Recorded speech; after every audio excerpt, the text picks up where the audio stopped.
here who identifies themselves as an addict, please keep that knowledge strictly to yourself. If there are members from the press here at the convention, please make yourself known during the convention to our chair, Maarten. Hello, Maarten. Okay, sorry. Please do not contact members of the CA individually if present. Will you please stand, Maarten? Prima. Cocaine Anonymous is a fellowship of men and women who share their experience, strength and hope with each other, that they may solve their common problem and help others to recover from their addiction. The only required for membership is a desire to stop using cocaine and other mind-altering substance. There are no dues or fees for membership. We are fully self-supporting through our own contribution. We are not allied with my sect, denomination, policy of organization or institution. We do not wish to announce in purpose to stay free from cocaine and all other mind-altering substance, and to help others achieve the same freedom. We are not allied with any sect, denomination, policy, or organizing or institution. It is a custom in Cocaine Anonymous to read We Can Recover as adapted from the CA storybook. I have asked Jan to come up here and read for us.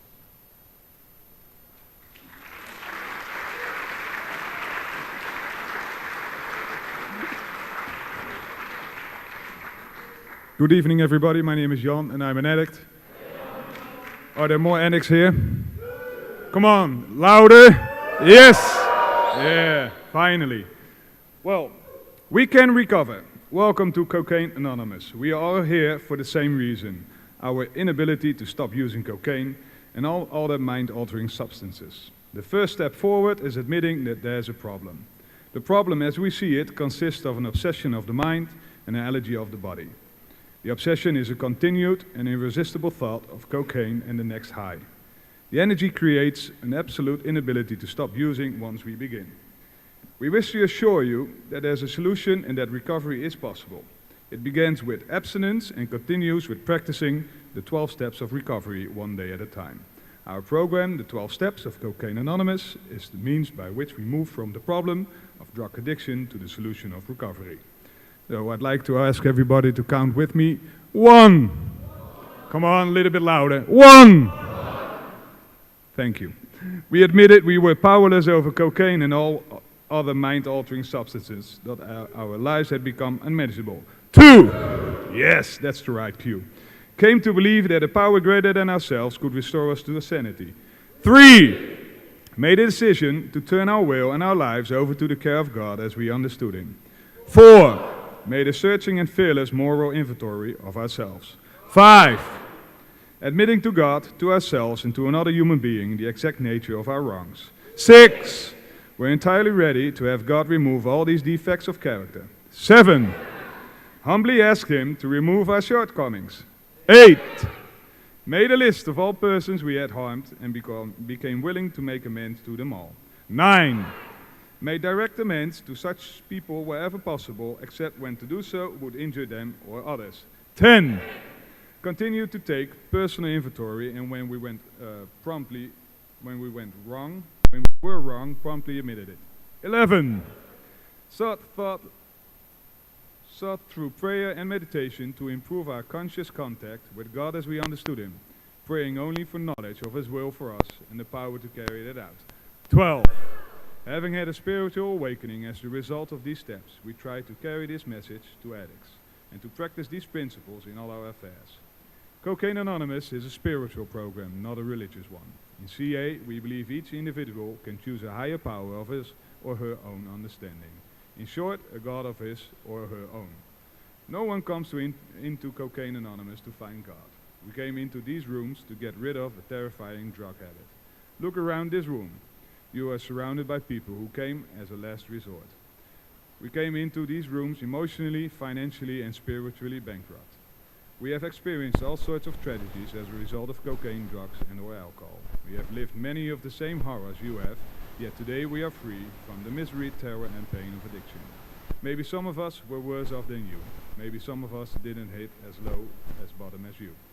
Still, the fact remains that those of us who are recovering have come to believe that a higher power of our own understanding can restore us to sanity. There is a solution. We can recover from addiction, one day at a time. It's possible to live a life filled with hope, faith, and courage. Thank you.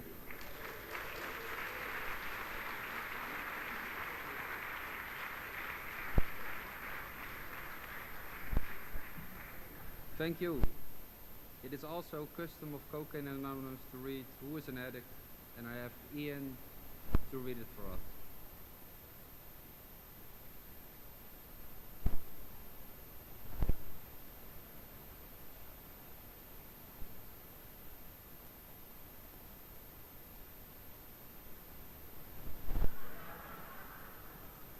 Hello, I'm Ian, and I know you won't believe me, but I'm a cocaine addict. I'm feeling a bit emotional actually because I've just been listening to that song with a little help from our friends by Joe Cocker. I've got Kipperfill now. I used to go drinking with this guy in a pub in Rotherham in Yorkshire where I'm from, and it's brought back lots and lots of beautiful memories. But, anyway, okay. Who's a cocaine addict? Right. Denial's not just a river in Egypt, eh? Right. Some of us can answer without hesitation, I am. Others aren't so sure. Cocaine Anonymous believes that no one can decide for another whether he or she is addicted. One thing is sure though. Every single one of us has denied being an addict. For months, for years, we who now freely admit that we are cocaine addicts thought that we could control cocaine when in fact it was controlling us. I only use on weekends, or it hardly ever interferes with work, or I can quit, it's only psychologically addicting, right? Or I only snort, I don't bass or shoot. It's this relationship that's messing me up, and it's Javskul. Many of us are still perplexed to realize how long we went on, never getting the same high we got at the beginning, yet still insisting and believing, so distorted was our reality, that we were getting from cocaine what actually always eluded us. We went to any lengths to get away from ourselves. The lines got fatter, the grams went faster. The week's stash was all used up today. Never had a week's stash. We found ourselves scraping envelopes and baggies with razor blades, scratching the last flakes from the corners of brown bottles, snorting or smoking any white speck from the floor when we ran out. We, who prided ourselves on our fine-tuned state of mind, nothing mattered more to us than the straw, the pipe, the needle. Even if it made us feel miserable, we had to have it. Some of us mixed cocaine with alcohol and other drugs and found temporary relief in the change. But in the end, it only compounded our problems. Have a great weekend.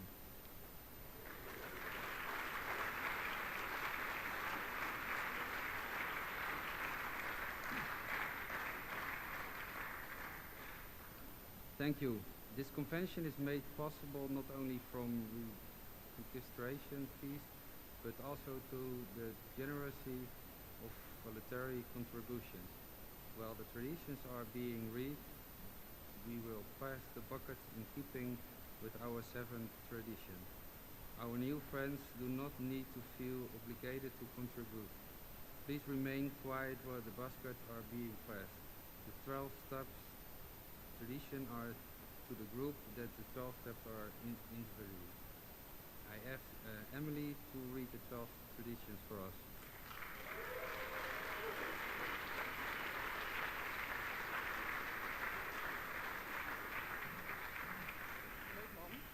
Hello, my name is Emily and I'm an addict. The 12 traditions of Cocaine Anonymous. 1. Our common welfare should come first. Personal recovery depends upon CA unity. Ik ben echt tering zenuwachtig. Okay. Number 2. For our group purpose, there is but one ultimate authority, a loving God as he may express himself in our group conscience. Our leaders are but trusted servants, they do not govern. 3. The only requirement for CA membership is a desire to stop using cocaine and all other mind-altering substances. 4. Each group should be autonomous except in matters affecting other groups or CA as a whole. 5. Each group has but one primary purpose, to carry its message to the addict who still suffers. 6. A CA group ought never endorse, finance, or lend the CA name to any related facility or outside enterprise, lest problems of money, property, and prestige divert us from our primary purpose. 7. Every CA group ought to be fully self-supporting, declining outside contributions. Okay, okay. 8. Cocaine Anonymous should remain forever non-professional, but our service centers may employ special workers. 9. CA as such ought never be organized, but we may create service boards or committees directly responsible to those they serve. 10. Cocaine Anonymous has no opinion on outside issues, hence the CA name ought never be drawn into public controversy. 11. Our public relations policy is based on attraction rather than promotion. We need always maintain personal anonymity.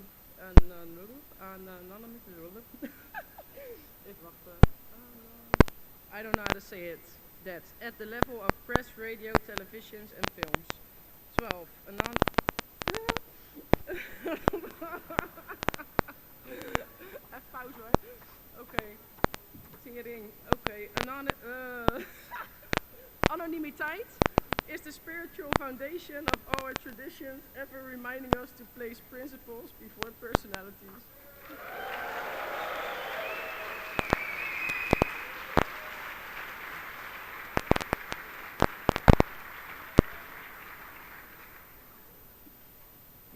Thank you. Today we are most fortunate to have Gerard from Rotterdam, Holland, trouwens mijn sponsor, and as our open speaker, and I have asked Bob to introduce him. Bob, can you come please?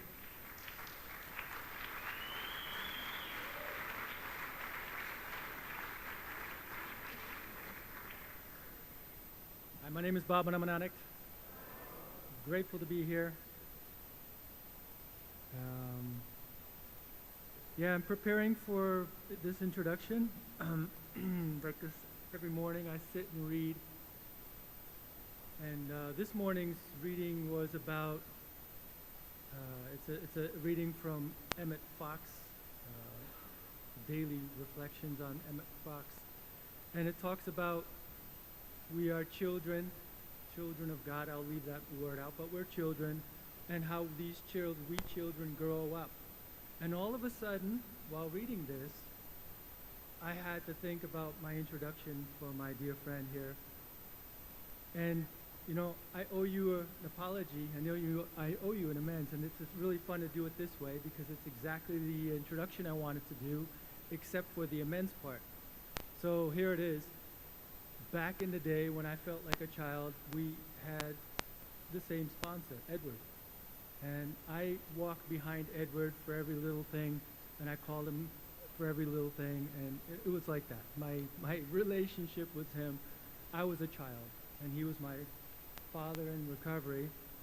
And so he took us to the Ardennes, and there we were doing our best, and he came to me and said, Bob, you're going to do a meditation group, and that's the way Edward would do stuff. He would just tell you what you're going to do. You're going to do this. Okay. And I'd be walking behind him, and I'd be doing my thing, and I'd be like sweating and shit. Okay, what does Edward think about my recovery? You know, all day long I was doing this, and all of a sudden I thought, like, fuck this, I gotta go outside. And I go outside, and who do I see? Our dear friend Gerard showing up in what? A Cadillac four-wheel drive truck, covered in mud. And my first thought was, where the fuck have you been all day? Who gave you that truck? Did you steal it? And so that's my amends. These are judgments. These are all judgments. I was judging your recovery. I was the good guy, and you were the whatever. You know, you were having fun. And I have to say, Edward is just a dear guy.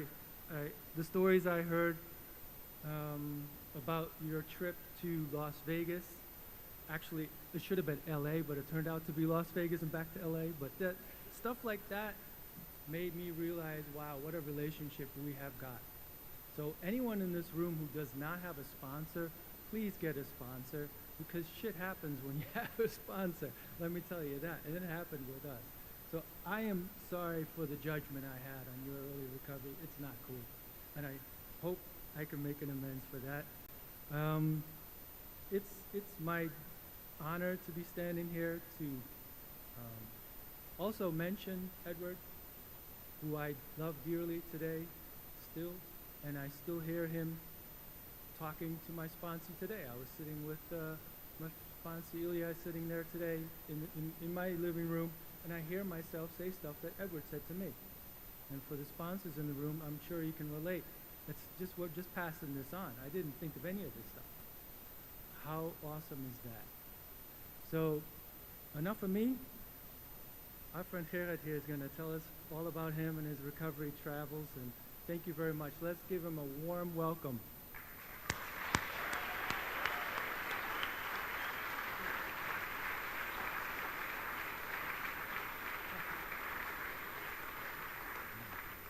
Hi everybody, I'm Gerard and I'm an addict.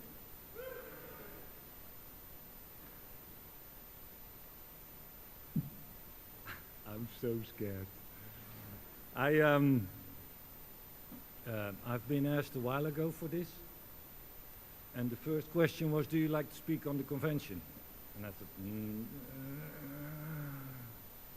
yes. Second thing was, but it's in English. And then I thought, even more scared. But the thing that they teach me here is, or they taught me here is, it doesn't really matter what I think. It only matters what I do. And I prayed twice before this, so for me it means that I'm on my knees in a piss hole somewhere in a restroom over here, and I just pray that God takes over my talk instead of my ego.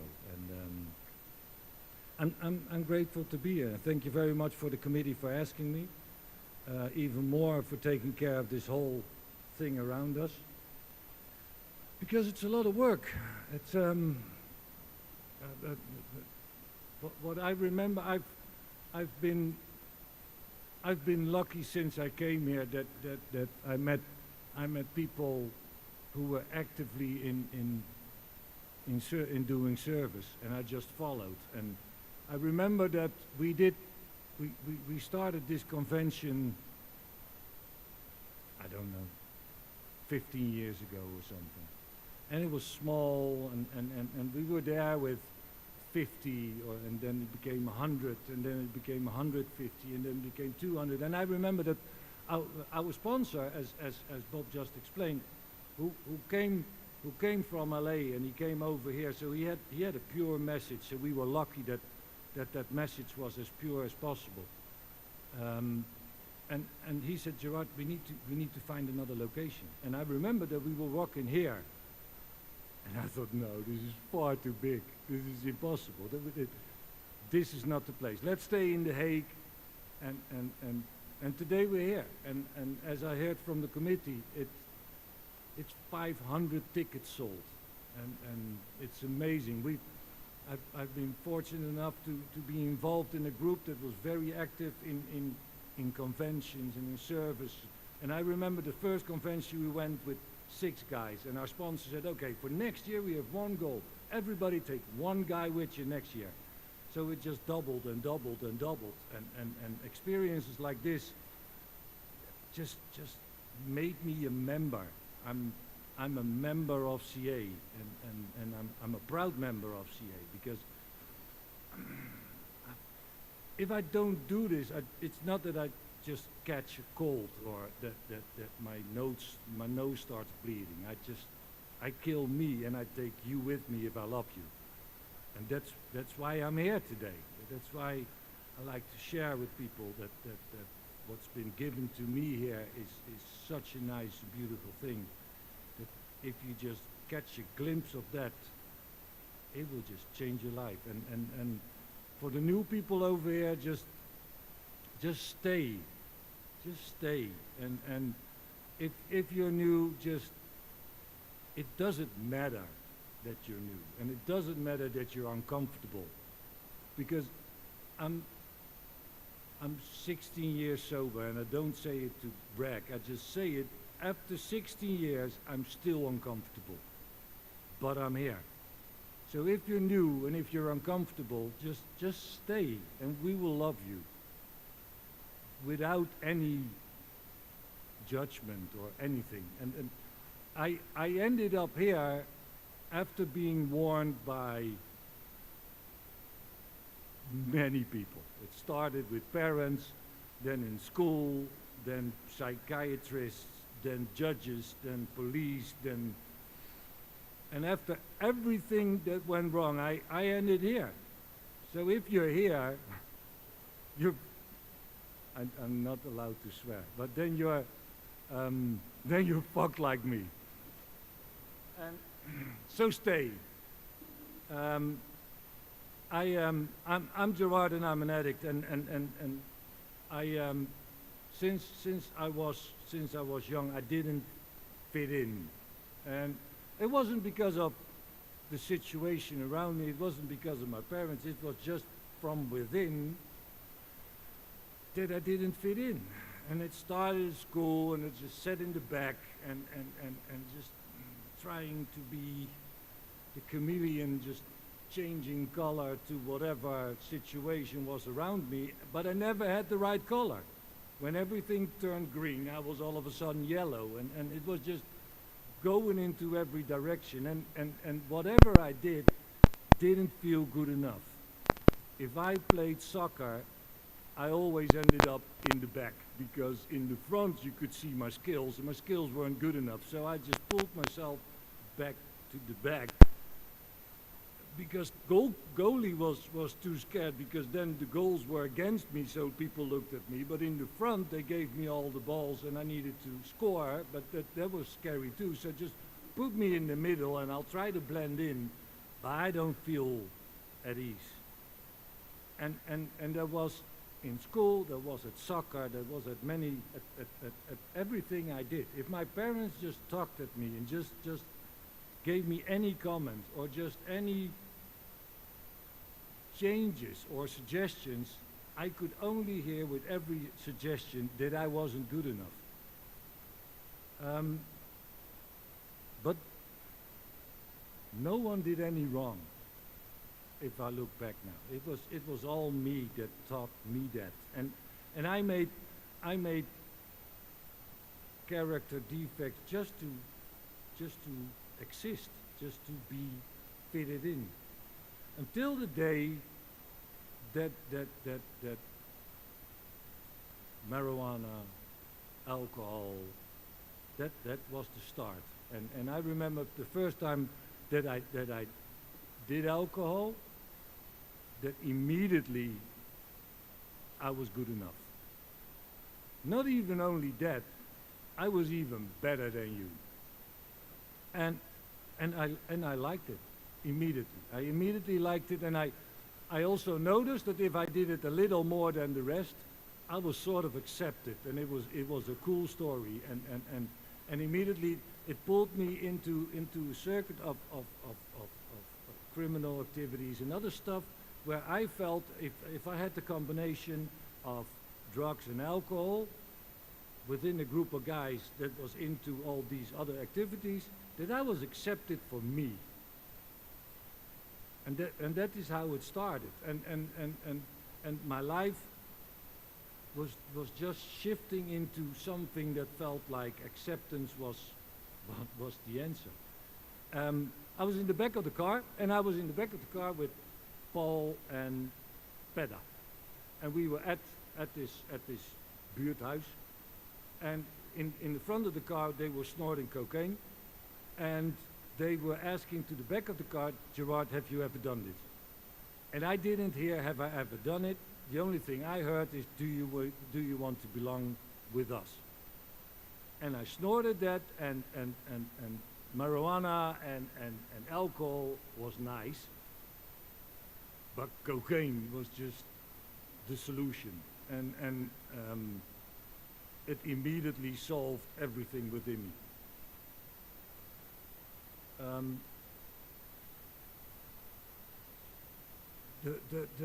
The weird thing was, it was the solution. I wanted more, and I designed my life based on that.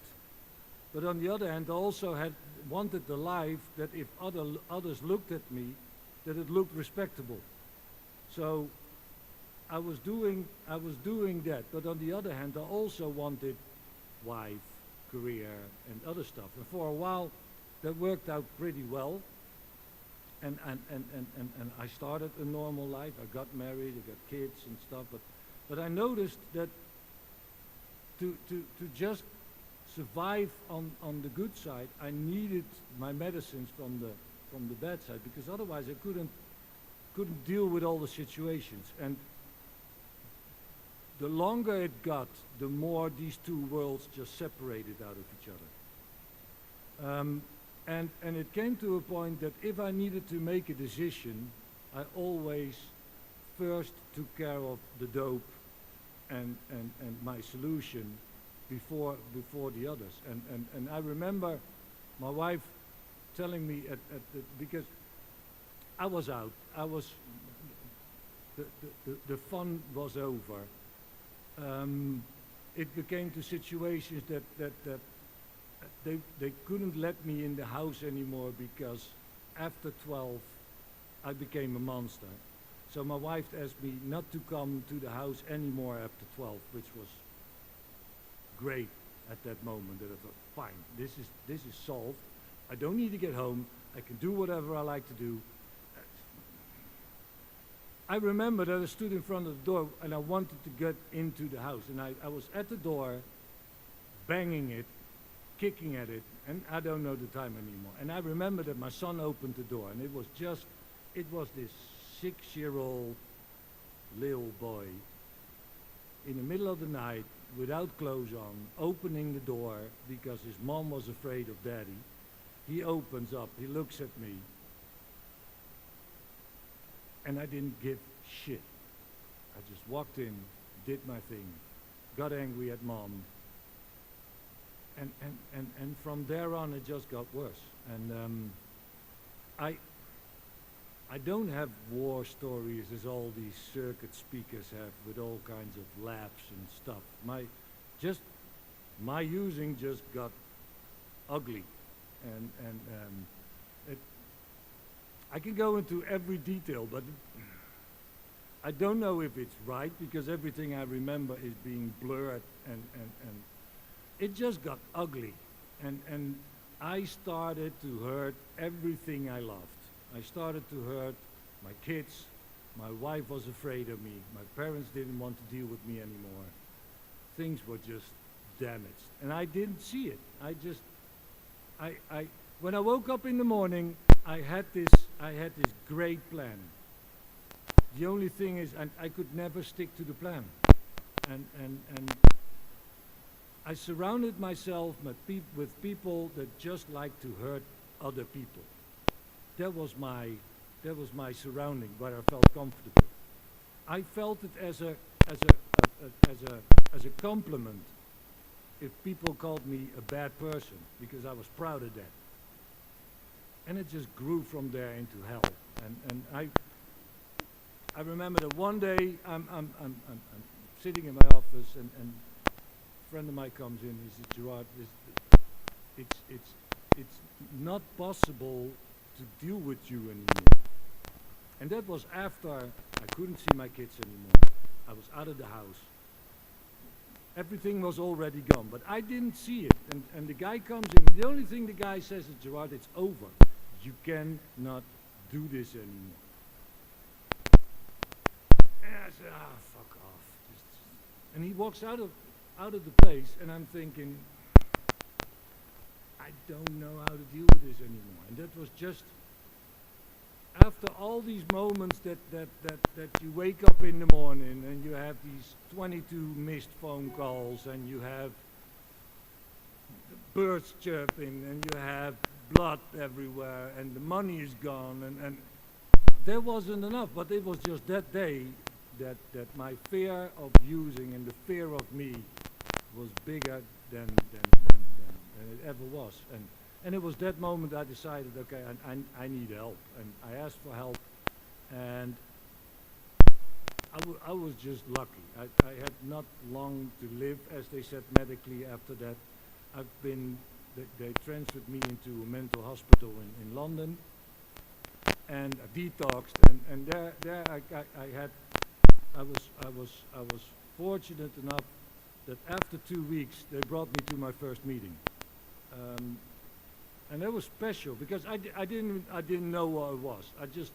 I just knew one thing, that if I didn't do what they suggested, I would do what I could do, and the only thing that I could do was solve my problems with dope, because I have the dope solution, and I can only function with that. So they took me to this meeting, and it was on Fulham Road, and I arrived there, and there were just big guys.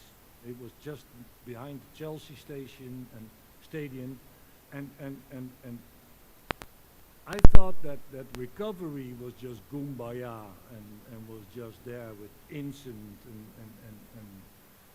but all of a sudden I'm there in the surrounding of guys that I always looked up against, and it was there with guys that I always surrounded myself with, and all of a sudden there was this big guy sitting next to me, and he started crying because he used last week, and I'm just looking at it. Okay. But in that room, something was going on that I never noticed before. I only knew the rooms that I was in with my guys, that we were just fighting and fucking each other up. And all of a sudden I'm with the same sort of guys that I always was with, and there was love and stuff, and it sounded love. It was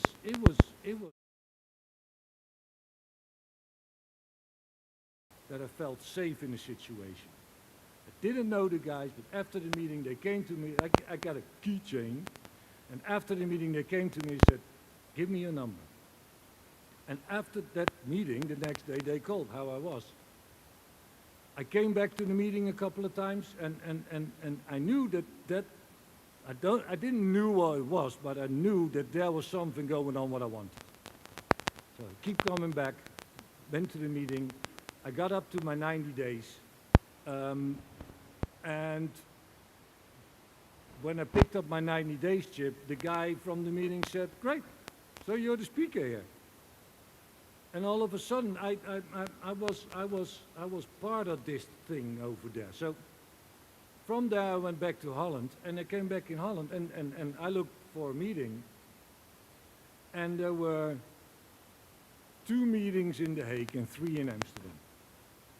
So I'm going to this meeting in The Hague, and it was at the HEMA, at a restaurant, and there were 2 guys sitting there. And they didn't have what I wanted.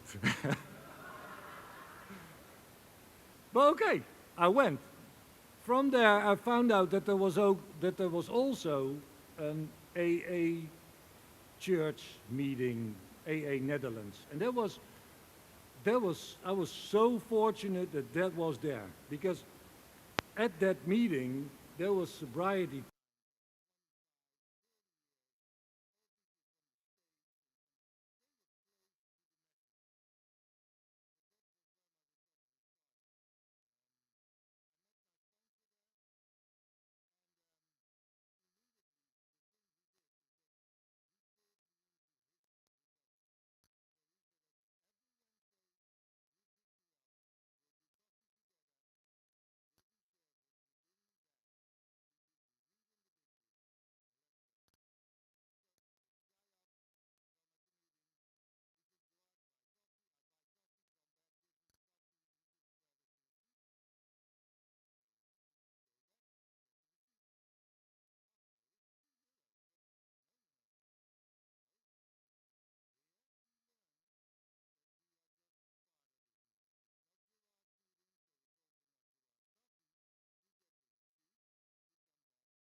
group of guys. I had the perfect combination between a sponsor who had the pure message based on the big book, based on all the activities around it, based on love and God, and I had a group of guys that were fun. And we, as Bob just explained, we had fun. We traveled everywhere. We've been to London no, okay. I accelerate still, I lie still. We've been to London 5 times, yeah. We've been to Vegas, we've been to Stockholm, we just went everywhere. And the relationship we got with the group of guys that we did that service with is a friendship that I'll never forget. Doing service made me a member of CA.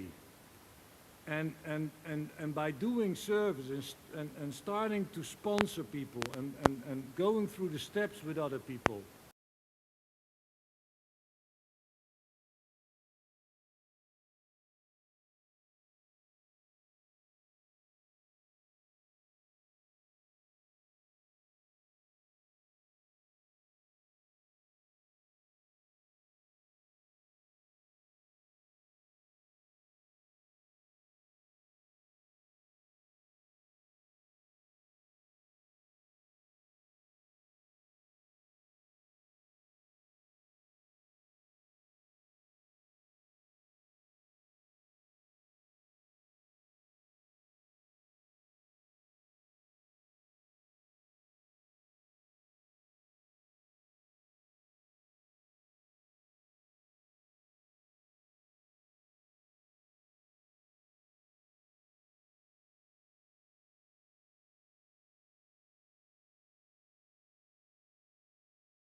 Check, check, check, check. It works. Hello, everybody. Good evening. And welcome. Can I have a moment of silence? Because you're all beautiful. Each other, so beter. Thank you. Welcome to the speaker meeting of Cocaine Anonymous. My name is Bobby, and I'm an addict. Are there any other addicts in the room tonight? Welcome. Let's start with a couple of housekeeping announcements. This is a non-smoking event. Smoking is permitted in the designated smoking areas only. Let's demonstrate CA-HOLLAND's consideration for the hotel grounds by disposing of cigarette butts in appropriate containers. Please turn off your mobile phone. Speakers and workshop at this convention will be recorded. There may be some here who are not familiar with the traditions of personal anonymity at the public level. Anonymity is one of the most important issues in the structure of Cocaine Anonymous. Traditionally, CA members have always taken care to preserve the anonymity at public level. Our public relations policy is based on attraction rather than promotion. We need to always maintain personal anonymity at the level of press, radio, television, and films. We respectfully request that those gathered here honor this condition of anonymity. In keeping with our traditions, we request that no photographic or video recording of the convention be distributed, published, or downloaded in any general public, including the internet and/or any other electronic communication network. We specifically request that members refrain from posting any convention photos or videos on any social networking site that may identify any activity, entity, or person as being associated with Cocaine Anonymous. If you happen to recognize someone here who identifies themselves as an addict, please keep that knowledge strictly to yourself. If here are members from the press at this convention, please make yourself known during the convention to our chair, Maarten. Please do not contact members of CA individually. If present, will you please stand up, Maarten?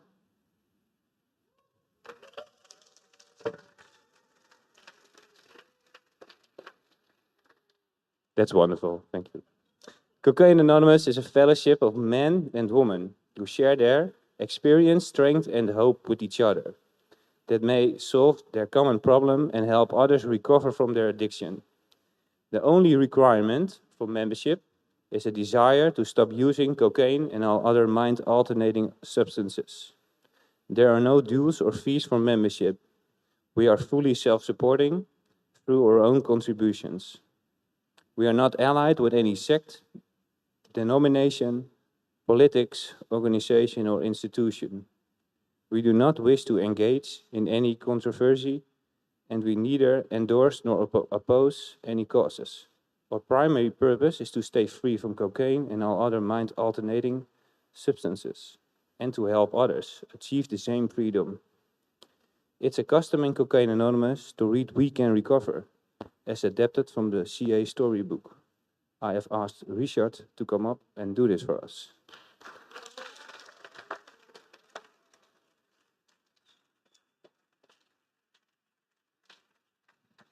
Hello, my name is Richard. I'm an addict. We can recover. Welcome to Cocaine Anonymous. We're all here for the same reason, our inability to stop using cocaine and all other and all other mind-altering substances.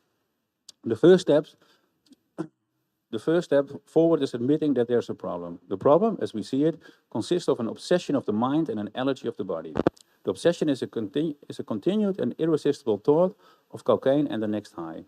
The allergy creates an absolute inability to stop using once we begin. We wish to assure you that there is a solution and that recovery is possible. It begins with abstinence and continues with practicing the 12 steps of recovery one day at a time. Our program, the 12 Steps of Cocaine Anonymous, is the means by which we move from the problem of drug addiction to the solution of recovery. 1. We admitted we were powerless over cocaine and all other mind-altering substances, that our lives had become unmanageable. 2. Came to believe that a power greater than ourselves could restore us to sanity. 3. Made a decision to turn our will and our lives over to the care of God as we understood Him. 4. Made a searching and fearless moral inventory of ourselves. 5. Admitted to God, to ourselves, and another human being the exact nature of our wrongs. We are entirely ready to have God remove all these defects of character. Humbly asked Him to remove our shortcomings. Made a list of all persons we had harmed and became willing to make amends to them all. Made direct amends to such people wherever possible, except when to do so would injure them or others. Continued to take personal inventory, and when we were wrong, promptly admitted it. Sought to prayer and meditation to improve our conscious contact with God as we understood Him, praying only for knowledge of His will for us and the power to carry that out. Having had a spiritual awakening as the result of these steps, we try to carry this message to addicts and to practice these principles in all our affairs. 13. Cocaine Anonymous is a spiritual program, not a religious one. In CA, we believe each individual can choose a higher power of his or her own understanding. In short, a God of his or her own. No one comes into Cocaine Anonymous to find God. We came into these rooms to get rid of a terrifying drug habit. Look around this room. You are surrounded by people who came as a last resort. We came into these rooms emotionally, financially, and spiritually bankrupt. We have experienced all sorts of tragedies as a result of cocaine, drugs, and or alcohol. We have lived many of the same horrors you have, yet today we are free from the misery, terror, and pain of addiction. Maybe some of us were worse off than you. Maybe some of us didn't hit as low a bottom as you. Still, the fact remains that those of us who are recovering have come to believe that the higher power of our own understanding can restore us to sanity. There is a solution. We can recover from addiction one day at a time. It's possible to live a life filled with hope, faith, and courage.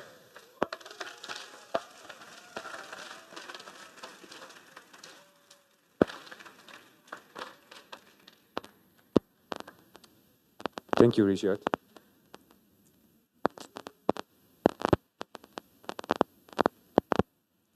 It's also a custom in Cocaine Anonymous to read who's a CA member, and I've asked Jaap to do that.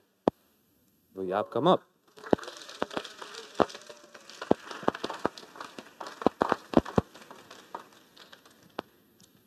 Jaap, I'm an addict. Who is a CA member? While the name Cocaine Anonymous may sound drug specific, we wish to assure you that our program is not. Many of our members did a lot of cocaine. Others used only a little, and some never ever tried coke. We have members who drank only on occasion, those who casually referred to themselves as drunks, and others who were full-blown alcoholics. Lots of us used a wide variety of mind-altering substances. Whether we focused on a specific substance or used whatever we could get our hands on, we had one thing in common. Eventually, we all reached a point where we could not stop. According to CA's third traditions, the only requirement for membership is a desire to stop using cocaine, and all other mind-altering substances. Whatever you may have been using is, if it led you to this meeting, you're probably in the right place. Over time, virtually every single one of us has realized that our real problem is not cocaine or any specific drug. It is the disease of addiction. It can be tempting to focus on our differences rather than our similarities.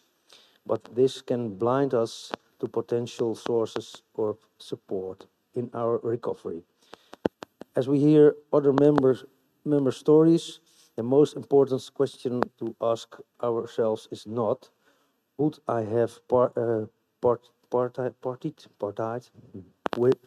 with these people, but rather, do these people have a solution that can help me stay sober?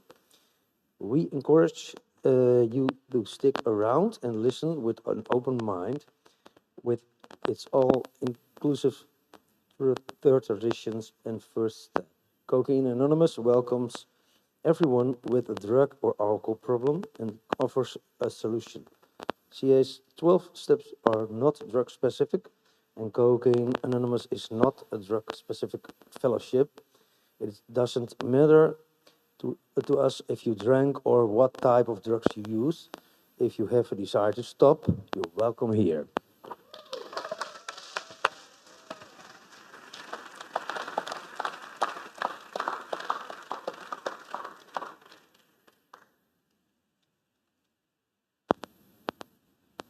Thank you, Jaap.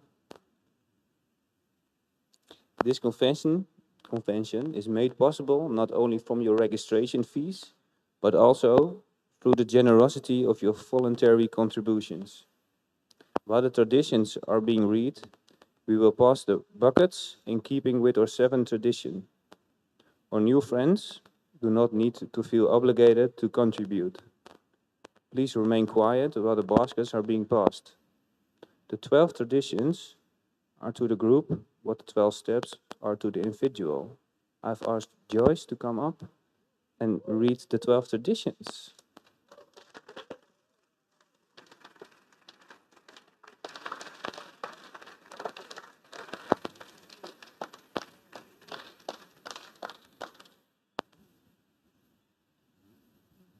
I am Joyce, I'm an addict. 1. Our common welfare should come first. Personal recovery depends on CA unity. 2. For our group purpose, there is but one ultimate authority, a loving God as he may express himself in our group conscience. Our leaders are but trusted servants. They do not govern.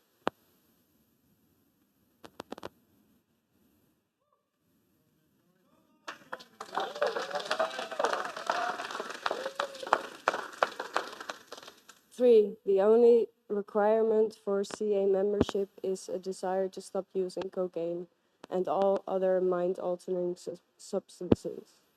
4, each group should be autonomous except in matters affecting other groups or CA as a whole. 5, each group has but one primary purpose, to carry its message to the addict who still suffers. 6, a CA group ought never endorse, finance, or lend the CA name to any related facility or outside enterprise. Less problems of money, property, and prestige divert us from our primary purpose. 7.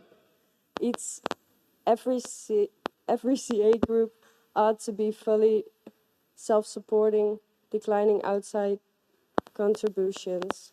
8. Cocaine Anonymous should remain forever non-professional, but our service centers may employ special workers. 9. CA as such ought to never be organized, but we may create service boards or committees directly responsible to those they serve. 10. Cocaine Anonymous has no opinion on outside issues. Hence, the CA name ought never be drawn into public controversy. 11. Our public relations policy is based on attraction rather than promotion. We need always maintain personal anonymity at the level of press, radio, television, and films. 12. Anonymity is the spiritual foundation of all our traditions, ever reminding us to place principles before personalities.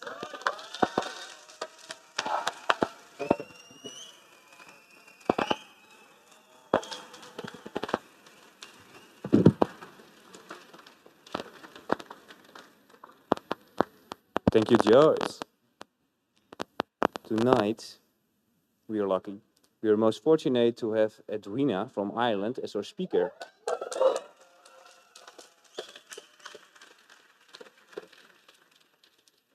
And I have asked Hannah to introduce her to us. Is Hannah in the room?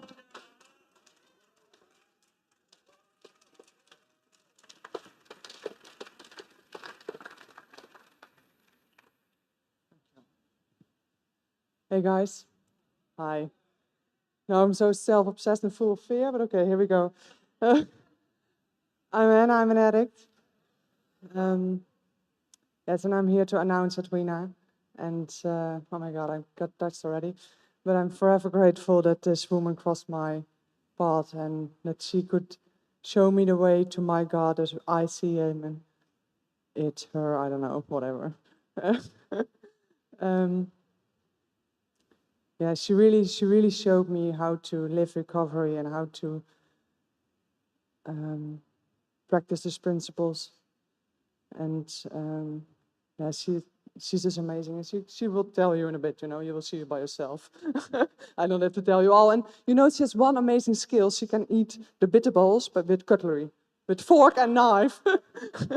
She eats her bitter balls. That's definitely a skill. No.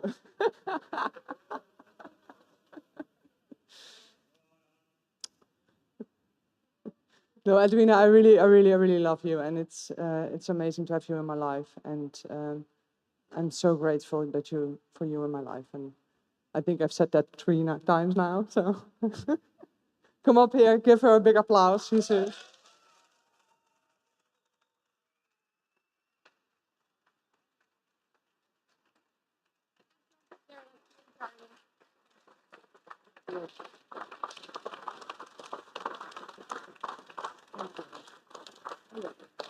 You're so beautiful.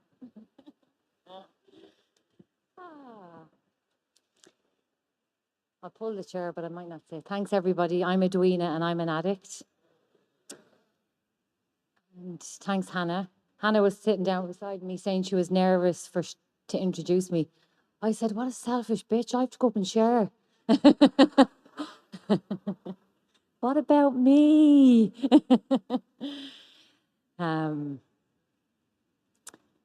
But I get it. And I was really nervous as well. I'm always nervous when I have to come and do a share. And it's normally the same stuff, you know. They won't understand me. They won't like me. Especially the Dutch aren't going to understand my accent.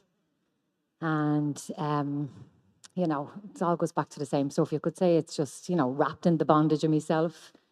But I suppose it's also me little low self-esteem as well and just wanting to be part of. And I know a lot of people here, not everybody, but this is my tribe. And this is where I feel most at home. Joyce was just saying when we were having dinner, she remembers somebody saying to her when she came around first, like, welcome home. And I remember hearing that too. So for anyone that's new here, welcome home. This is where I found me. This is where I found my tribe. This is where I found connection. This is where I found hope, faith, courage. And before we start, I might just start off with a little prayer, just because I can and I want to. Good to see my pal over there, Pink and Mikey. You must have just arrived. Or maybe you didn't.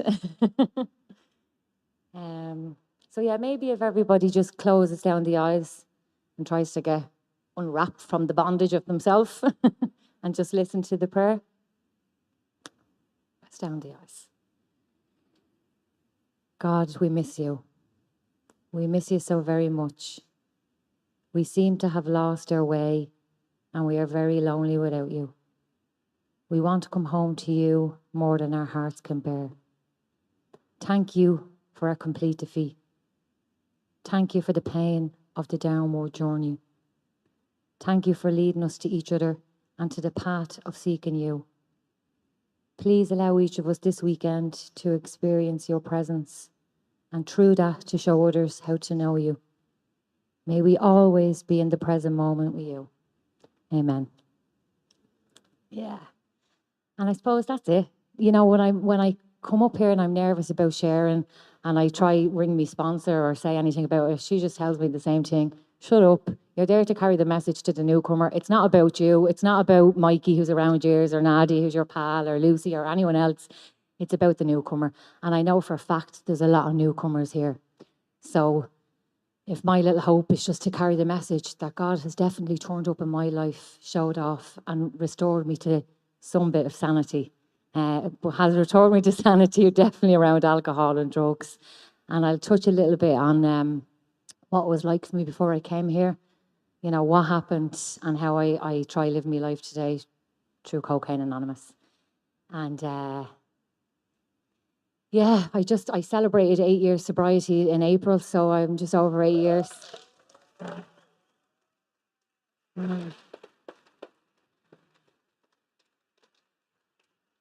It's amazing, really. And I was trying to just remember that when I was hearing the readings being read out, because I couldn't hear too much of the readings because the mind, but I was trying to remember, Dwayne, you are clean and sober today, you know, and it hasn't been easy sailing. You know, life happens, but you know what it was like for me growing up. I'm from Ireland, you know, and if you're new around here, when we try identify, it's really just to identify how we felt growing up and what happened with the drugs and the drink and the feelings we got from them. Like, you know, so my story is not going to be the same as everybody else's, but it's the only story I have, so it's the only story you're getting. But and it doesn't change. Actually, sometimes it does, because my perception, the weller I get as I go along in my recovery, I realise I might have exaggerated or underestimated a few things, but that's a different kettle of fish. But you know, I grew up in an alcoholic home. Both my parents were alcoholic, and I have, you know, half my family, half my sisters are drug addicts, alcoholics, some dead, some homeless, and then the other half are normal. They're actually normal, like, and you know, they're much younger than us, the normal ones. So I say, okay, we can't stay blaming the parents, you know. But a lot of people can remember when they picked up a drug or a drink for the very first time, and I kind of remember that. People can remember the feelings they got the first time they used drink. I don't remember that stuff. I just know that I loved alcohol and drugs from a really young age. Like I have to suck the bits in now. And yeah, and like I remember being as young as 9. Oh, Denmark's in the house. Let's just see. Denmark in the house. As young as 9 and taking me first drink and getting really sick from it. And I only remember that because it was my older sister's 16th birthday. So I remember drinking vodka, getting really sick from it. You know, and I remember taking drugs really young, like really young. I had, you know, it's like, I remember being 15, going to the rave scenes and coming back from raves and smoking bags of heroin back at house parties at 15, you know. So without going into too much of the detail, what it was like growing up, there was drugs and lots of them from the get-go, and I loved them. I loved the effects of alcohol and drugs. Did I use every day at that age? No. Was I very chaotic and manic? Yeah. Was there a little part of me that knew better and always wanted better? Absolutely. And I see that in all my story and all my years of using. There was always something inside me that knew this isn't the way the world is supposed to be. It's not supposed to look this way, and it's not supposed to be like this. But anyway, I don't want everybody else done here. I stayed using, instead trying to control it, stayed drinking. It was getting me into trouble. You know, I got into relationships like most people because I thought that would sort me out. Got me first rejection at, well, probably not my first one, but, you know, experienced rejection, couldn't cope with that. Tried to kill myself. You know, the usual kind of stories. You know that part of the book where it says we're maladjusted to life? I really understand that now. I get rejected and my idea is I want to die straight away. And then when that doesn't work, I'll just use loads of drugs. But, you know, growing up, like, was, you know, it was very chaotic in my home. And I always try to touch on one or two stories that happened to me around what happened to me growing up. And then what happened to me as an adult. Because they really see in me recovery. They're really parts of my story that, although they were quite sad and traumatic going through them, I really see now as a woman in recovery who's experienced a lot of stuff, I wouldn't change that part of my story. You know, if you're here and you're full of trauma and you have other stuff going on, if you recover around here and do what's necessary to get well and, you know, heal yourself, you'll look back on those things and without being grateful for them, but you'll really see that they have shaped me into the woman I am today. A woman who has a very big heart and who has a lot of experience around stuff and who's very, you know, that part where it says, you know, our darkest past becomes our greatest asset. I really see that in my story. Like, and when I was really young, my mother, who's also an addict alcoholic, she's actually in recovery now. She's in AA. And but when we were young, she was going through her own stuff, and her idea to cope with that was to kill herself too. But her idea was to kill her children. So she tried to kill me and my sisters and herself, and in turn, she gave us all an overdose, and we were sick in hospital, and we were taken off her. So it was that kind of trauma, and you know that thing of rejection. You know, you're rejected by my mother, and then years later, when I was a teenager, my father rang me up one day to tell me he was going to kill himself because he was going through rejection in his life. And he did kill himself. And I named them two things because they were my two primary carers in my life. They were my two, you know, gods, if you like, growing up. And both them, in their own way, I suppose, were rejecting themselves, but rejected me. So when I found, for me, my drug of no choice, you know, I loved all drugs. I was a big cocaine user too, but my drug was heroin.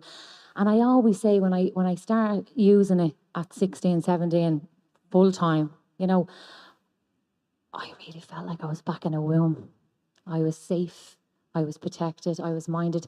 And if anyone's an addict alcoholic here, they'll know what that feeling is like. It doesn't matter what the drug is or what the drink is.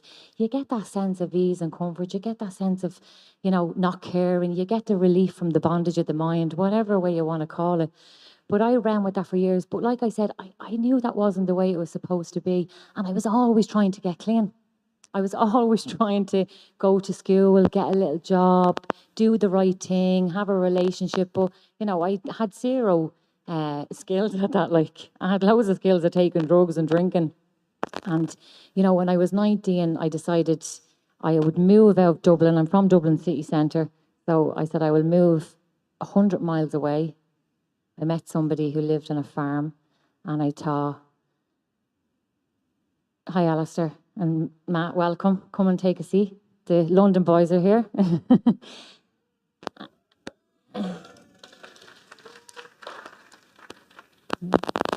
I thought, I'll get married. I'll live down in the country. I'll bake bread, and I'll have babies, and I'll make daisy chains, and you know, I live happily ever after. Mike, I didn't see you. I'm sorry, that's my friend from Ibiza. I didn't know he was coming. Oh. Sorry. It's just so good to see everyone. But I don't know if anybody else here suffers with that disease of like Fantasyland. And I moved down there at 18, And of course, the drugs, the drink follow, don't they? You know, it works for a little while because that's what happens to us. We get shiny, nice things and it's all great. And it's like, this is what I've been looking for. This is what I needed. But it wears off so quickly. You know, anything I've ever got, I've always got everything I wanted. If I want something, I'll get it. I think most of us are like that. When we put our minds to it, we want something, we're going to get it. And I got all that shiny stuff, but nothing ever made me happy. I remember my ex-husband saying to me, nothing makes you happy, Edwina. And me thinking, how fucking dare he?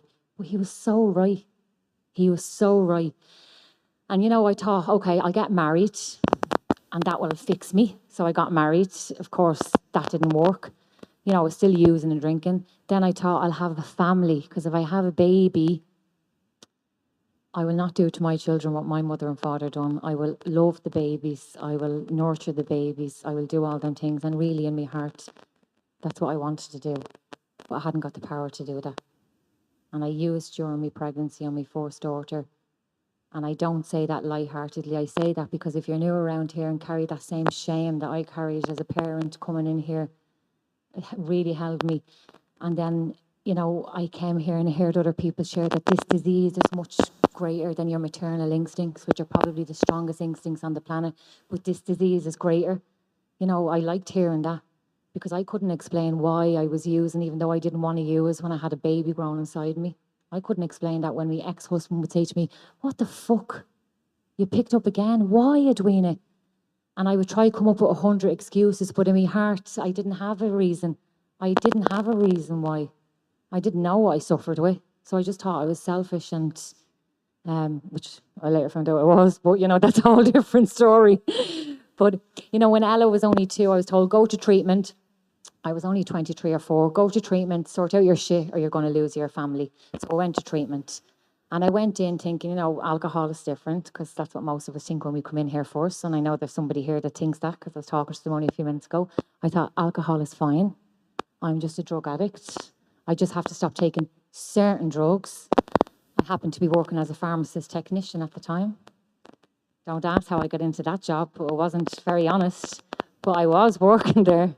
So I don't like to say too much about that job when it's been recorded, but let's just say Edwina thought she was working in a candy shop. And then, you know, I get out of the treatment centre. I go to 90 meetings in probably 30 days because I was doing 2 or 3 meetings a day because that's what I was told to do. I was talking to somebody else who said that they were told in treatment not to do steps. Talking to somebody just before the meeting about that. Like, some places can tell you a lot of... Anyway, I was told just go to lots of meetings. Don't be minding steps, don't be minding the book, don't be minding anything else. Crazy, crazy stuff for people to tell you, like, because that was not what I needed to hear. However, I don't think I was ready to recover then either because I had that reservation for the alcohol. I didn't understand the disease. I didn't know. I never heard, you know, about obsessions of the mind, physical allergies, what happens when you put one in. I never heard any of that language. And even if it was being talked about, I wasn't able to hear that message. I just didn't. So I got 6 months when I got out there of going to loads of meetings. And can I say, I was absolutely manic. When I look back, God help the people living with me because there's nothing worse than a dry drunk or a dry addict, like, that's trying to stay clean and sober, white knuckling. It's very painful for people to live with us. So of course I picked up again. And when I picked up, it was a drink. I was on holiday in Spain with me ex-husband, me daughter, and I was pregnant on my second daughter. And I thought, you know enough information now. You can have one drink. Nobody will know. You can go back to AA. There was no CA where I lived at the time. You can go back to AA when you go home and all will be okay. And I picked up that drink and it lasted me 6 years of in and out and in and out and in and out. It was horrendous, like, you know, and very necessary though. I look back on the story now, no regrets. You know, I see it was necessary as part of the journey. You know, but all the stuff I was told that you hear in the meetings that will happen, happened. Because this is what the disease does. It takes and takes and takes, you know, takes the dignity and the respect and all those kind of things away from me, but it also takes the people in your life away from you. You know, my ex-husband left and he tried to remove the kids from me, only that I'm such a big bully he was afraid, and he had to ring social services and police and get all that stuff involved. And I don't know about anybody else, but I am a fantastic actress, you know, and I made out that he was the bad person and he was this, and he was not any of those things. But I believed at the time he was, because that's also what I suffer with, the disease of the truth and the perception. And in my world, he was wrong and I was right. And it wasn't the truth. He was trying to protect his family. Anyway, he had the sense, you know, to get out of the marriage, and it was probably the best thing that could have happened to me, even though at the time I was devastated, you know. But it just created for more using at the time. And, you know, I crashed the cars. I ended up with a collapsed lung in a coma. And when I woke up out of the coma after 2 days, my mind didn't say to me, now, Edwina, it might be a good idea to get clean now. You know, my mind said, use while you're in hospital, because you'll be able to do whatever you like, and the doctors will give you whatever you need, and they'll pump you up with whatever you need, and you can get well when you go home. Because that's what my mind always told me. It was always a good idea to use today and get clean tomorrow. And I often share like those little stories because, you know, people think, oh, that'll be enough to wake her up. It was never enough to wake me up. Going to court for custody with my children to give clean urines. I always used to, like, you know, try use to give a clean urine in 3 days' time. And then, like, I'd say, I have to be clean for 3 days for the urine. But on day 2, I'd say, I'll chance it. I'll drink loads of water. I'll do this. And just the madness of it. And then turning up with a dirty urine to court and bringing me baby with me and explaining to her in the toilet to pee into the cup when she was only 3 and saying to her, you have a kidney infection. I need your urine. Now, I say them, and it sounds a bit doom and gloom, like, you know, someone has to get up. But it's just, it's to show, like, the lengths we go to use. Like, it shows how powerful the disease is. I don't want to be in the toilet in courthouses with me babies, telling them they're sick, trying to get their urine off them. But this disease was always so much greater, and I'm always going to use no matter what. No matter what. And look, what happened, that's what it was like. You know, what happened is me last year or 2 of using, probably longer, but was like the Groundhog Day. I was separated. I was at home with the kids half the week. I was trying my best to earn money. I always had enough money for drugs because I don't know about anybody else, but we always seem to locate the money that's needed. And every day I would buy enough drugs that day to do me for that day and night, because I'd be up in the middle of the night. You know, I'm one of them addicts that use a little bit and go to bed. And then I say, I'll go and do one more. And then I'm in and out all night. I'm hiding it in the bathroom, even though I'm living alone. But anyway, this particular night, I went to bed using, and I woke up the next morning to me 2 daughters. They were about 7 and 3 at the time. Mammy, are you getting up? And I said, yeah, I'll be down in a minute. Bring your sister downstairs. And I'm lying in the bed, and the battle is on. We all know the battle. So my head is saying, you need to use if you're going to want to get through today. And my heart is saying, no, I don't want to use anymore. I don't want to fucking use anymore. I want to get clean. I can't keep doing this. Dying in the bed. Don't know, did Martin show my before picture? It's not very flattering. But I was in that battle for about 3 hours in the bed, thinking I have to go downstairs to the kids. I have to go down. And I had no power to get out of the bed. No power. And then I do what we do. I text the drug dealer, can you meet me? And he says, yeah.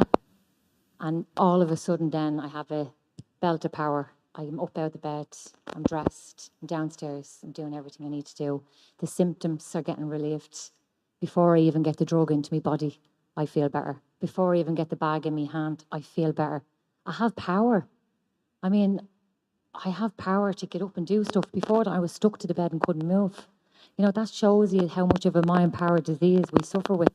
And you can see, I see that in recovery with stuff. If I'm getting stuff or new relationships or arguments or rage, it's nearly like using. You get a belt of power from them things as well. And that's what, you know, happened this particular morning. I was screaming at the kids to get them out the door because they wouldn't move quick enough. Because, you know, we might look all angelic in recovery, but, you know, when we're very sick from drugs, there's nearly spit coming from the mouth with the anger.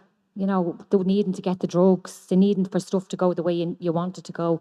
And I was screaming at the kids that particular day to leave the house quick, get out, get out, get out. And I dropped them off to someone's house, and I was driving off to meet the dealer.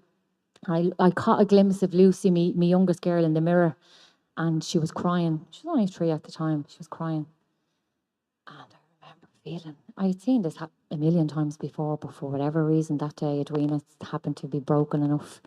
And I remember just feeling the whole way leaving, you are the most useless mother on this planet. You are a useless wife, a useless sister, a useless daughter. Nobody can stick you. Them children will be better off without you. And then my mind just saying, just get the bag into you. If you just get the bag into you, you'll be able to go home.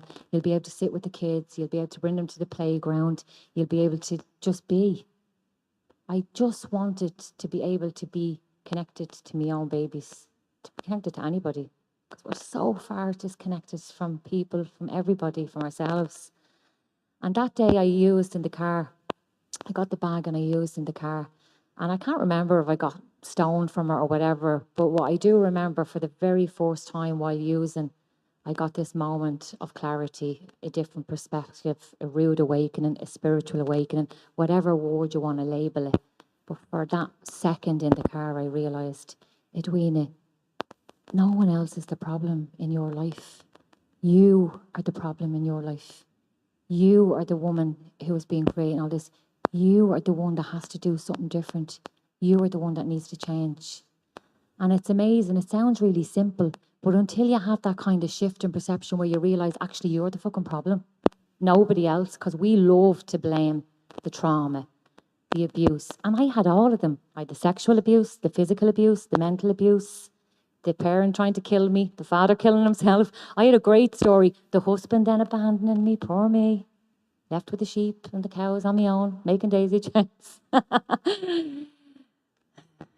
You know, I had the story, but it didn't matter anymore. It didn't matter. Thank God it didn't matter. And that was February 2014.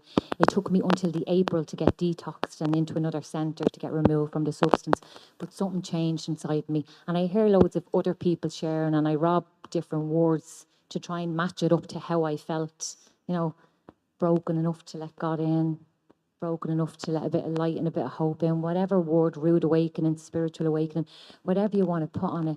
But I had a shift inside me. I know now today it was God, but at the time I didn't know what it was, but I knew something was different. I went to treatment. While in treatment, for anyone that does H&I service, I'm always in debt to those people, and I always do service in that area. Because some people came in from Cocaine Anonymous, and in the treatment centre, you had to go to the CA meeting. Now, I was one of them people who thought CA people were snobs, so I wasn't going to their fellowship, right? I was only going to go to NA or AA, and I love all fellowships, but CA is my home. I love CA, but at the time, because Edwina never knows what's best for her, said, no, I'm not going. How dare they have their own fellowship? But, you know, really, when you look at it, it was just the fear of being rejected and the fear they wouldn't love me and accept me because they would look down on me. But I didn't know that at the time because I was so arrogant and so fearful. Anyway, I was told, fucking go or get out. So I went, and my God, the same thing happened to me that always happens to me in my life. I never know what's best for me. If it's one thing I've learned over the years about myself is you don't know what's best for you, Edwina. And I have adapted that in a lot of situations in my life, but I went anyway. And when I went, a lady read from the big book, and I'm going to read this little part just because, you know, it was read to me. And I always say, I hope this hits somebody in the heart, someone that's here that's new. I hope it makes sense to somebody, because when she read it out, I thought, wow, I didn't really know Anton, but I knew that she carried a message with depth and weight. Didn't know them words either, but I thought, God, I want a bit of that. I want to feel a bit of that. And she just read from the doctor's opinion, the small paragraph, men and women, can't find it now, men and women drink essentially because they like the effects produced from alcohol or drugs, full stop. Stop wrecking your head, Edwina. Stop analysing it. Stop blaming, looking, searching. You drank and used because you like the effects produced. I mean, hands up who loves the effects produced from alcohol and drugs. We all did, obviously, because we kept going and going and going till the bitter end. And it goes on to say that the sensation is so elusive that after a while we admit it injurious and we cannot after time differentiate the true from the false. I could not tell the true from the false. I was living a really manic life, trying to be a wife and a mother and an employee, and then living this active addiction, junkie life of getting money in places I shouldn't have been getting money, having affairs, not coming home, leaving me children, all them kind of things, and thinking I was okay, and I couldn't tell the true and the false, and always comparing myself to others. You know, and it goes on to say that we are restless, irritable and discontented. I mean, I am a walking restless, irritable and discontented. I'd love to tell you all up here, 8.5 years in, I don't, you know, suffer with that as often. I do. I fucking do. I have to work on my program daily to get through that stuff, you know. And how does, obviously, you know, it's not as bad to get that in there. I was just saying to Nadia, I think it's worse. The longer you go on. But you know, when you're 2 years in, you're like, hey, everybody, it's so good to see you. And you're like running over. And now I'm like, I need to go to my room. I need some time alone. But anyway, sorry, frightening off the newcomers, but we're restless, irritable and discontent. And how does that look in my life? You know, that restlessness. Jesus asked me children constantly up and down, cleaning, giving out. My life's so boring, so dissatisfied. You know, the irritability is a huge one. Like I road rage. Any other road rage people here? Yeah. I like to beep the horn. Not as much lately, but you know, and give the finger. Don't do that anymore. Well, you know, yeah. And then the discontent, you know, I'll be okay if I get the relationship back. That was a big one for me when I come into recovery first. I'll be okay if I get my marriage back. I'll be okay if I get the house, if we go for a divorce. I'll be okay if I get a new job. I'll be okay if I get always looking for something on the outside to fill me inside. And let me tell you, if anyone is sitting here tonight thinking, I'll be okay if this on the outside changes, it's a lie. It's an absolute lie. And it goes on to say that unless we, you, me, and everyone here who's suffering can experience an entire psychic change, there's very little hope for a recovery. And what's an entire psychic change? It's the new mind. How do we get the new mind? We get that by going through the 12 steps. That's what the book is about. That's what the whole program is about. It's about getting us in touch with God. It's about unraveling all the stuff, getting an understanding of our disease. You know, nobody wants to do the steps when they come in here. I didn't want to do them, but I knew I was a desperate dying woman that time round. I absolutely knew. And I asked that woman that day in the treatment centre, I was only there a week, will you sponsor me and help me when I get out here in a few weeks? She said she would, and she took me through the process of the steps. And from that day to this, the thoughts of using or drinking, have they been there? I'm sure they have. Has it ever looked like a good idea? Absolutely not. It hasn't, like, it has been removed from me. And loads of stuff happens. You know, and when you're going through the steps and you have your own experience, it's like taking an E. Anybody ever take an E and come up on a great buzz? You know, the E days. And maybe everyone's too young here to remember the ecstasy days, but Mikey, you surely remember them. So, like, taking the steps is like taking a drug, like, you can't, like, if you know, we're drug addicts. We'd never live off somebody else's experience on the bag. We want a taste of it. And the steps are the same way. You have to take your own.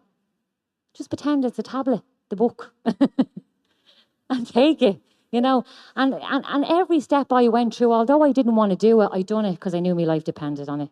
I done it because I knew there was no other way, because I had tried all the other ways. You know, the 4th step, who wants to come in and admit they're powerless over anything and that their life is unmanageable? Nobody. Nobody wants to admit that. I most certainly didn't want to admit that. But what happened when I did, and I believe that happened for me before I even went into treatment this time round. And what happened for me when I done it? I got instant relief. The same way when I took a drink or a drug, I get instant relief. And that's what happened when I done the step. Same with step 2. No one wants to come to believe that there's a power out there that's greater than me. But what happens when I do? I get a relief. You know, the same 3rd step. Who wants to turn their mind and their life and their thinking and their actions and all their stuff over to God and get wrapped up from the bondage of their self? Sure, I love sitting around for hours thinking about myself. I don't want to stop doing that. I love nurturing me resentments and me fears and me things. But what happens when I do get when I do turn it over, I get instant relief. Same with a fourth step. Nobody wants to write down their list of fears, their list of resentments, their conduct, all that stuff. I get relief. And all the steps the whole way through are like that.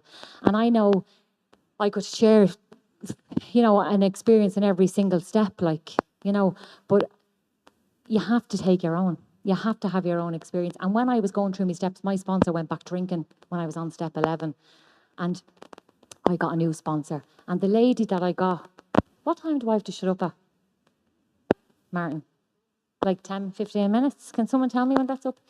What happened was, when I was going through, I was on step 10 or 11, and my sponsor went back drinking. She was a little bit nuts. I love her. I'm still in contact with her. She's still out drinking. But she tried to tell me to stay on the big book with her because she could drink because she was only a crack addict. Right? If anybody tells you that, run. Right? Thankfully I did. But somebody put me in touch with another lady. Oh, look, they heard I had 15 minutes left and they all left. Oh. But anyway, anybody else leaves, you're getting daggers. I'm watching. Even if you need to go to the toilet, you better piss in the sea. But anyway. Sorry, Martin. Sorry, I'll get serious. No. But I suppose I have a lovely message. I mightn't have shared it just yet, but I do have a lovely message about how God has turned up and showed off in my life. And if you're questioning God around here or the understanding of God, I often say to people, if you can believe from what I'm going to tell you and parts of my story that God has turned up and done for me what nothing else could have done, and then that's all the little belief and hope you need. It's just to believe that a power has definitely shown up for Edwina. And what happened when I was a couple of months in was that my sponsor went back drinking and a lady put me in touch with another lady in Cocaine Anonymous who I would have never met. And she became my sponsor, and she's still my sponsor today. And she took me through the steps, and we became very good friends. And her husband, who's also in Cocaine Anonymous, became a good friend of mine. And a year or two in, she rang me one day, giving out about her husband, as we do. We like to give out about our partners, don't we, Mikey and Pink? And she said to me, I need to stop being so hard on him. We were in the city centre today and we were walking down the street and there was a lady in the street that he saw, and it was the lady that had gone to prison for murdering his father. So his father had been murdered 10 years before that, and the lady who was on the street, he had seen her for the first time since she got out of prison. And these people knew everything about me, so I thought. And I said, Aisling, I don't know why this hasn't came up before, but that lady is my sister. So my sister had gone to prison for 10 years for killing my sponsor's father-in-law. And I had been in their home for 2.5 years, and that story had never came out. So she said, I don't know how my husband's going to feel about that. I'm going to have to talk to him. So, she talked to him, and he said, because, he's one of us, and he works a good program, and he said, it's nothing to do with Edwina. She didn't do it. It was all alcoholism. Let's just continue on as normal. So we did. So my sister, who was homeless 5 years ago, got liver failure, and she hadn't been home for years, but she came to us then, came home to die, basically. So she couldn't talk to me mother. It's really sad, actually. I nursed her for the last month. She was dying 3.5 weeks only. It's the only time I got with her. And I'm really grateful for it. But while I was nursing her, I couldn't help but keep being so grateful for what we have in Cocaine Anonymous. She was so afraid to die. Now, I know her case might be extreme of taking a man's life, but all of us come in here with guilt, with shame, with stories, with stuff we have done that we're not pleased of. And while she was dying, I kept saying to her, I know you're afraid, Tanya. I know you're afraid to die. And she was like, I'm not afraid. And then there'd be moments she'd say, I'm afraid I'm going to go to hell for what I've done. She was so scared she's going to go to hell for what she'd done. She was a roaring alcoholic, homeless, one on the streets for years, and she was only 39 when she died. And you know, we had some nice talks, but the last couple of days she was really holding on. And my sponsor used to ring me every day. She wouldn't come and see me, obviously, but she used to ring me every day to check in. How's things today? How's things today? How's things today? And this particular day she rang and I said, you know, they're not good. She's very afraid. She's so afraid. And she said, her husband wants to know, can he come and sit with her? He hadn't seen her since the murder trial. And I said, yeah. So he came over and I told my sister, don't be afraid. He just wants to sit with you for a few minutes. And I left the two of them in the room on their own. And he came down, took me downstairs afterwards. And I was downstairs with five of my sisters and my mother. And I said, what did you say? And he said, I told her I forgave her. I told her, don't be afraid, I forgive you. He said, I told her that when I seen my father die in the circumstances he died in, which was all alcohol, it made me realise I don't want to live this way anymore. You know, it gave him the internal thing that he needed. And he forgave her, and she died a few hours after that. You know, and I shared that story for, it's one of many ways how God has brought those two extremely broken families together. He kept that story out for that reason. We came together, there was forgiveness together, there was recovery together. We are really tight now and have been for the past few years together. And she was able to die. And I remember my mum crying, you know, thank you so much for forgiving me, baby. I mean, who here can say that they would be able to forgive somebody that? I don't think I would have been able to say it. But he's an absolute demonstration of what's on offer around Cocaine Anonymous, what we can do when we walk through our stuff. I mean, he has helped me by that act when I'm holding on to stuff that I can't forgive people with. When I was holding on to my resentments for years with my mother for what she done, you know, I'm like, need to know that God's more powerful than anything. You know, God can turn up and show off in anyone's life and perform them kind of miracles. And like, you know, she died and then she was buried a few days later on her 40th birthday. And Cocaine Anonymous and what's on offer around here is so much more than just giving up alcohol and drugs. There's so much more on offer. The brokenness that people come from, the brokenness that I have came from, and by entering in here, what has happened, Cocaine Anonymous was not alive in Tipperary. You know, there was no CA there. I used to have to travel 100 miles to Dublin to go to a CA meeting. You know, if anybody's sitting around giving them out about having to travel to meetings, you know, it was a 2-hour drive back and forth. Did I do it? Absolutely. Did I mind? No. I knew my life depended on it. I would have drove there for drugs. I used to drive regularly for drugs, you know. And then what I done then was, with the power of God, we opened up our own fellowship in Tipperary. We opened up one meeting 6 years ago, another meeting a few months after that, another meeting a few months after that. And that's how we grow. That is what our job is around here. It's not just to come here and recover and piss off. Our job is to come here to recover and to help other people and look the newcomer in the eye and tell them, you do not have to live the way you have been living. There is another way. Give this stuff a go. If you feel you can't get around the God thing, get hope that God has turned up in many other people's lives. You know, drugs and alcohol won't be long about persuading you to think that, you know. And I'll just finish on a little paragraph that I always read when I sit with a new man or woman, which is it's in Working with Others. And it says, it's probably one of me, well, no, I can't say it's my favourite because I say that about everything I read, but I do love it.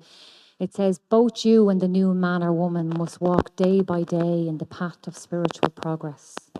If you persist, remarkable things will happen. When we look back, we realise that the things which came to us were better than anything we could have planned. Anything. Follow the dictates of a higher power and you will presently live in a new and wonderful world. No matter what your present circumstances, no matter what is going on for you, you will get a new mind around here. When I came in, I was going through a divorce. I really thought I was going to get my marriage back. I worked really hard, super hard on the programme. Couldn't wait to get to step 9 to make the amend, to hope that he would come back to me. And when I made the amend, I thought, okay, it's going to be great. We're going to be all back together. And instead, he told me that his girlfriend was pregnant. Oh, I was devastated. But when I look back, I realised that the things which came to me when I trusted God and the programme were always better than anything I could have planned. And everything has been like that. And lots of ups and downs have happened. And you know what? In all the downs, the divorces, the dead sisters, my brother died 5 weeks ago of a heart attack. He was only 33. No matter what happens, it's going to be okay. No matter what happens, I know deep down inside me it's okay. No matter what happens, it's God's world. And as long as I can get on the plane, turn up and do my service, go to my meeting, turn up, that's my message.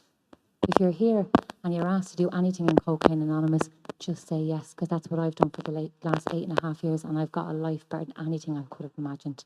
So I wish you all well, and thanks for having me.